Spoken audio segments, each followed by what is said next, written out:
There are questions surrounding the colleagues of a pediatrician accused of a series of horrifying crimes. Dr. Earl Bradley was charged with molesting more than 100 young patients at his Delaware practice. And as chief legal correspondent Jan Crawford reports, this type of crime may be more common than you think. The case of Dr. Earl Bradley follows a pattern. Whispers in the community, sporadic complaints to authorities, no action. She just came out and said, "Why did Dr. Bradley kiss my tongue?" And so you called the police? We called the police that day. She is one of a half-dozen parents we interviewed who say their children were molested and asked their identities be concealed. The state prosecutors felt that there wasn't enough evidence to charge him or to go in with a search warrant. It was devastating. The shock and anger that has cast a dark cloud over this town is not confined to Lewis, Delaware. In doctors' offices in other towns and other cities across America, there are predators who parents trust to heal their children, not to hurt them.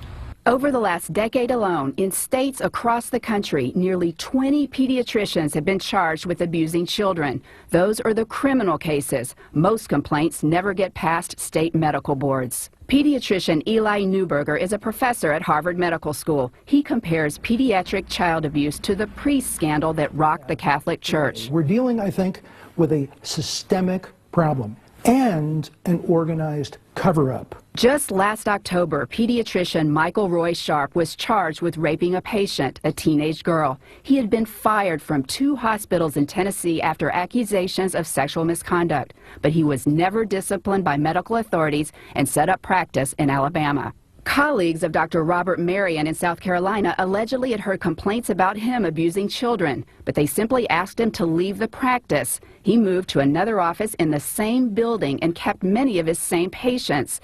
They never knew about his predatory behavior until he was charged with abusing 4 children. If the perpetrator is one of their colleagues and reporting would ruin that man's life and career, they would much sooner not report, even if it endangered children. There's a code of silence, and I think that code was upheld to the nth degree in this case. Attorneys Craig Karsnitz, Bruce Hudson, and Ben Castle represent parents whose children were allegedly molested by Bradley. They say doctors and nurses at Babies Pediatrics and at the local medical center knew or suspected that Bradley was abusing patients for years. Just one could have stepped forward, and all of the girls that were victims after that could have been spared. Child advocates hope the Delaware case will raise awareness about a problem hidden for far too long. Jan Crawford, CBS News, Lewis, Delaware.